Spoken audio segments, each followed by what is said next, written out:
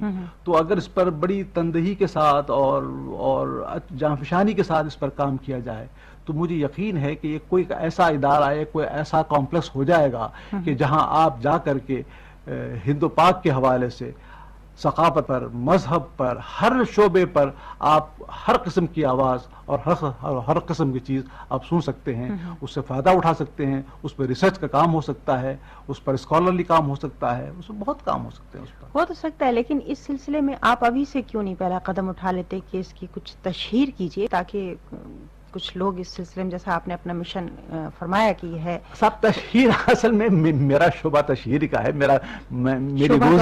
میری روزی اللہ تعالیٰ نے مجھے ایڈورٹائزنگ میں دے رکھی ہے لیکن ہم نے لوگوں کی اتنی تشہیر کر رکھی ہے کہ اپنا خیال بھی نہیں اس طرف نہیں آتا. اپنا خیال آتے ہوئے کچھ شرم سی محسوس ہوتی ہے کچھ حجاب سا آتا ہے کچھ جھجک ہوتی ہے کہ بھئی اب کیا اس کا تشہیر کی جائے.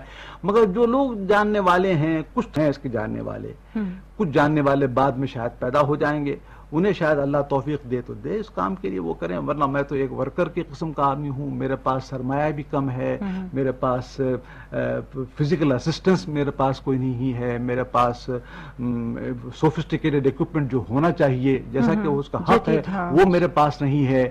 ٹیپوں کی میرے پاس ہمیشہ کمی رہتی ہے اور کام کرنے والوں کی کمی رہتی ہے. ٹائپسٹ کا ایک پورا عملہ چاہیے ایک انڈیکسنگ والوں کا ایک عملہ چاہیے کیٹلاگنگ کا ایک عملہ چاہیے پروڈیوسر کا ایک عملہ چاہیے. بہت وسیع و عریض کام ہو سکتا ہے اس کے اوپر. میں تنہا ہوں جب مجھے وقت ملتا ہے میں اس پر اپنا وقت گزار دیتا ہوں. میں ایک بات یہ بھی پوچھ لوں آپ سے چلتے چلتے کہ اس ایڈورٹائزنگ سے جو آپ وابستہ ہیں اور یہ لائبریری کا جو کام ہے اس میں کوئی باہمی ربط نہیں صاحب کوئی نہیں کوئی مطلق کوئی نہیں بس وہاں سے کماتے ہیں لا کے